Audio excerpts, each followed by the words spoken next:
할렐루야. 감사와 찬양과 영광과 존귀와 높임을 받으시기에 합당하신 우리 아버지 하나님, 오늘도 새 생명 주셨으니 감사합니다. 새로운 한날을 열어주셨으니 감사합니다. 2020년도 51번째 주일 예배를 아버지 하나님께 힘과 능력과 생명을 다하여 예배하며 경배하고, 이제 또한 세상에서 첫날을 허락하여 주셔서 이렇게 첫 시간 또 주님 앞에 불러주시오매 감사합니다.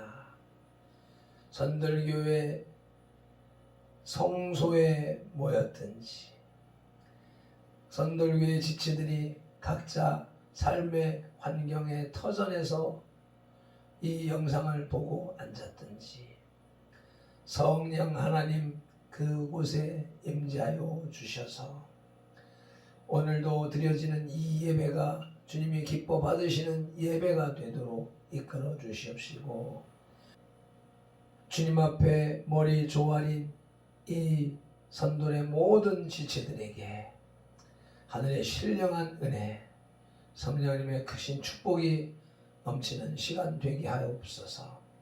예배의 시작과 마침, 또 하루 일과의 시작과 마침을 성령 하나님께 맡기오며 예수 그리스도 이름으로 기도드리옵나이다. 아멘. 사도신경 신앙 고백 드리겠습니다.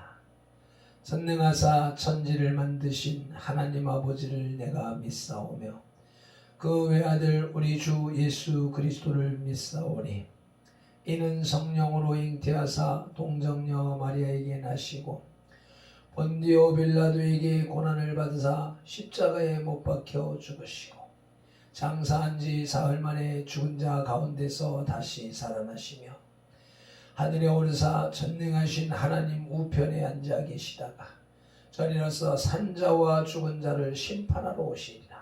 성령을 믿사오며 거룩한 공회와 성도가 서로 교통하는 것과 죄를 사하여 주시는 것과 몸이 다시 사는 것과 영원히 사는 것을 믿사옵나이다. 아멘. 오늘 우리에게 주시는 하나님의 말씀은 사도행전 10장 23절로 29절 말씀입니다.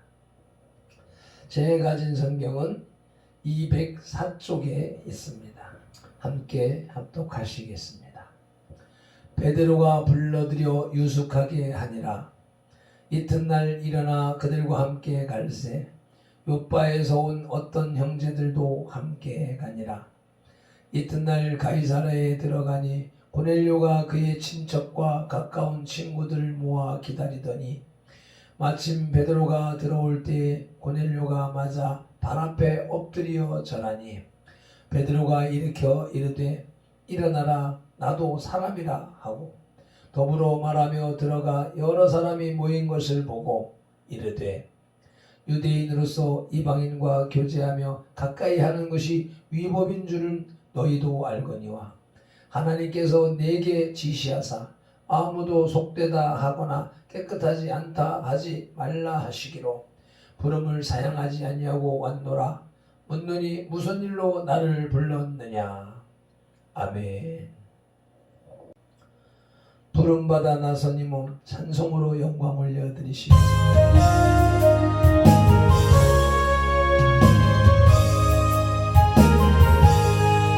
부름받아 나선 이 몸 어디든지 가오리라.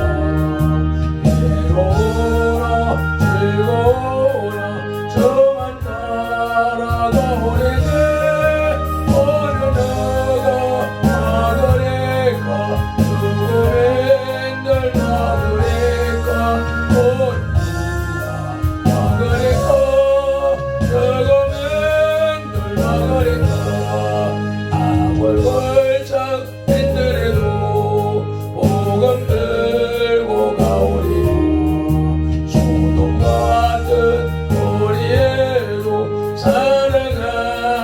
찾아가서 종의 몸에 지린 것도 아낌없이 드리라. 종의 몸에 지린 것도 아낌없이 드리라. 존귀 영광 모든 것에 주님 홀로 받으소서. 멸시 존대 십자가는 제가 지고 가오리라. 애름 없이 빈법 없이 감사하며 섬기리라. 애름 없이 빈도 없이 감사하며 섬기리라. 아멘. 본문은 베드로가 환상을 보고서 이상히 여기고 있을 때 고넬료가 보낸 사람이 찾아와 성령의 인도하심을 따라 그들과 함께 고넬료의 집을 방문하여 그 첫 대면하는 내용입니다. 베드로는 고넬료를 만남에 있어서 조금도 교만해하거나 적대시하지 않았습니다. 오직 겸손한 마음과 사도로서의 사명감을 갖고 그를 만나고 있습니다. 뿐만 아니라 베드로는 성령의 뜻에 따라 고넬료와 만나 대화하는 중에 그에게 보인 환상이 깊은 하나님의 섭리이며 의인을 향한 하나님의 사랑을 깨닫게 됩니다. 이런 베드로의 선교 자세를 자세히 지오라마 비전함으로써 우리는 어떻게 선교를 해야 하는지를 생각해 보도록 하시겠습니다. 베드로 사도의 선교 자세를 지오라마 비전하라는 제목으로 말씀을 들으시겠습니다.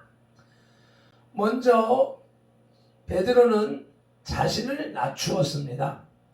26절을 함께 읽으시겠습니다. 베드로가 일으켜 이르되 일어서라 나도 사람이라 하고. 당시 베드로의 명성은 대단했습니다. 사도들의 대표자로서 수천 명을 구원시켜 세례를 베푼 설교자로서 또 안전뱅이를 고친 능력자로서 그의 사역은 대단하여 모든 이의 존경을 받기에 충분했습니다. 이럴 때 자칫 잘못하면 사람들은 권위주의와 교만에 빠지기 쉬울 것입니다. 그러나 베드로는 그러한 교만의 유혹을 가감히 뿌리쳤습니다.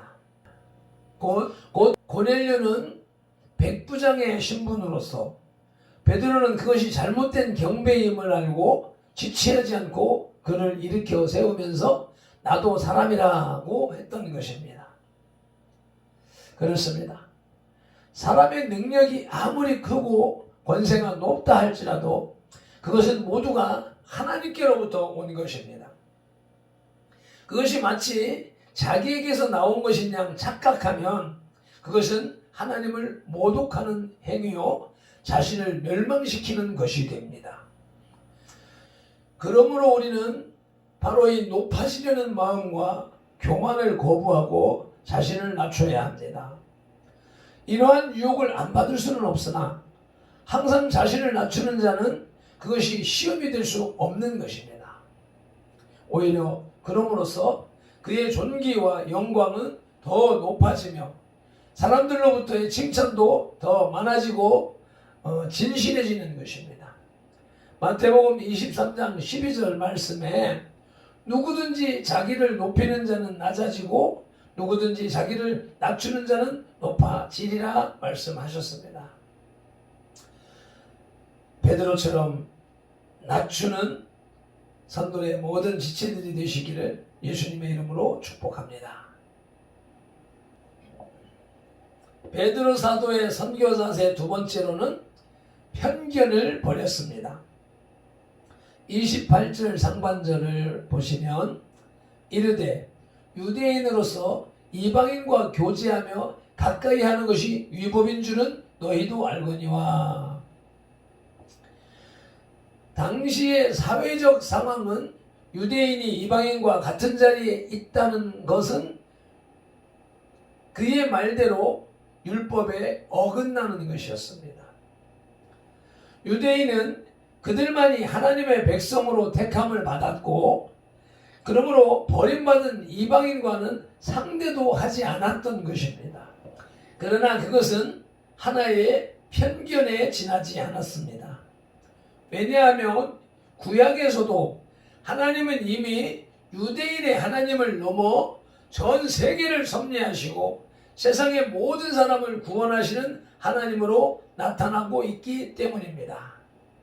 창세기 12장 1절로 3절 말씀을 봉독하시겠습니다.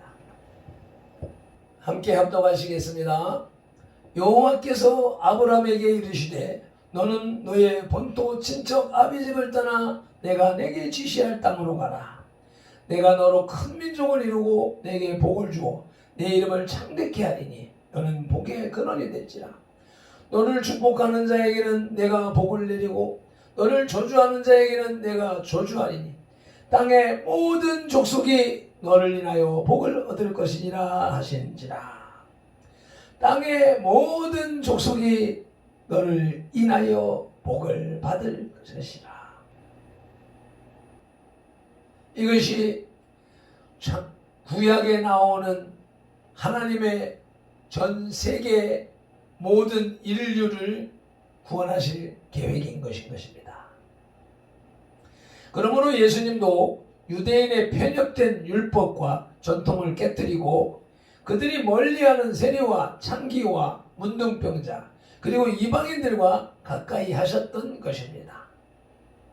또한 베드로의 환상을 통해 나타난 것처럼 하나님이 깨끗하다고 하신 것을 사람이 더럽다고 할 수 없는 것입니다. 이제 이방인도 구원의 반열에 들어설 수 있게 되었고 더 나아가 그들보다 앞설 수 있게 되었습니다. 그래서 예수님께서도 이것을 아셨기에 이미 이전에 누가복음 13장 30절에서 보라 나중된 자로서 먼저 될 자도 있고 먼저 된 자로서 나중될 자도 있느니라고 하셨던 것입니다. 베드로는 과연 예수님의 수제자답게 이것을 잘 알았습니다.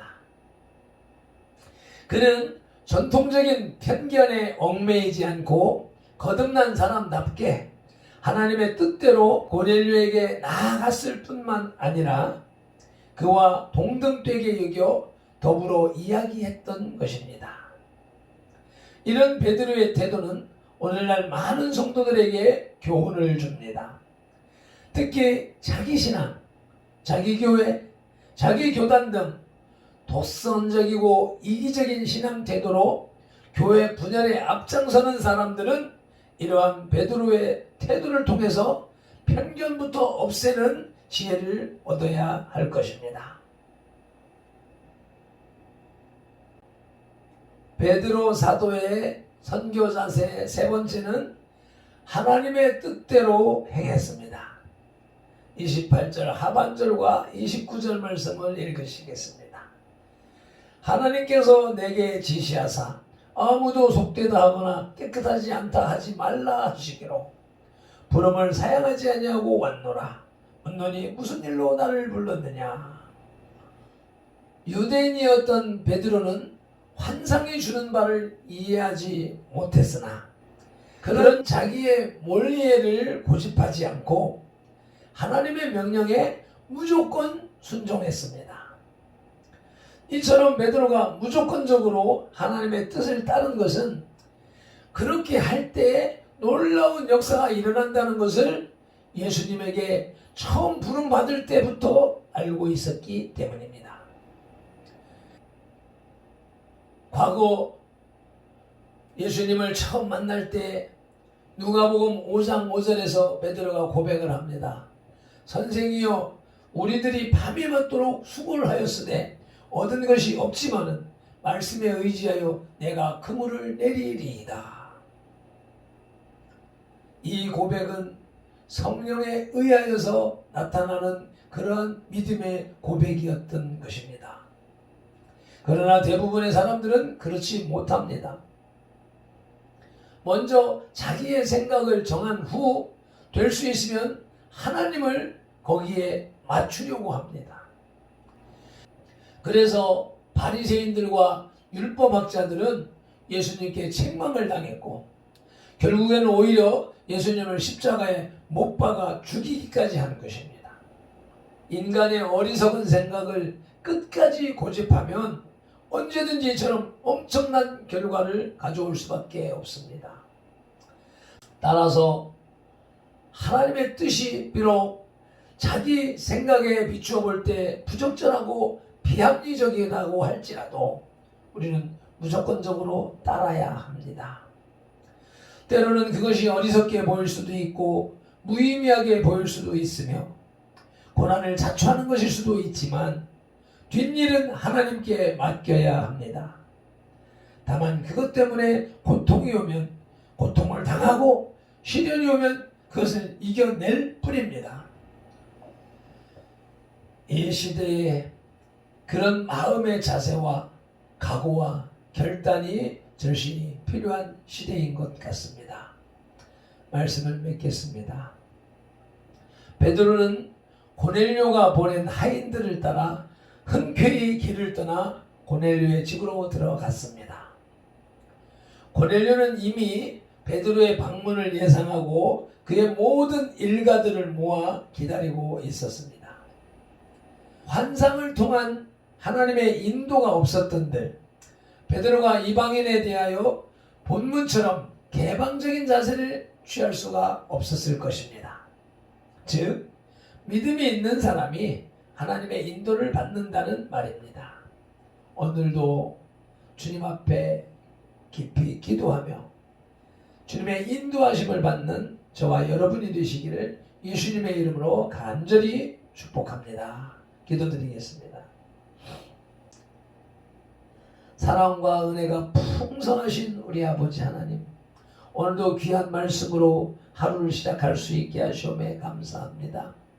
주님의 부르심을 따라 이방인 고넬료의 초청을 받아들인 베드로의 선교 자세를 시오라마 비전케 하시니 감사합니다.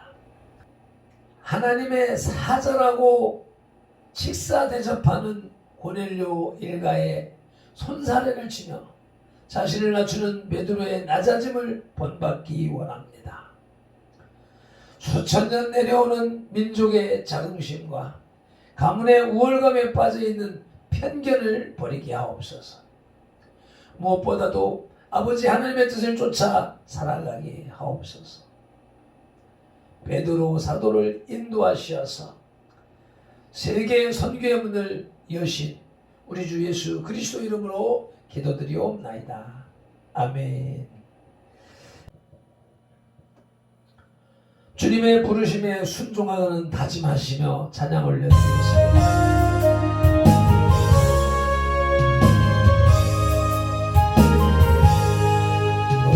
마다 나서리고 오래든지 나오리라. 이로나 즐거우나 저만 나라가 오래게 어느 너가 나거릴까. 죽음의 널 막으릴까.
것도 아낌없이 드리리라.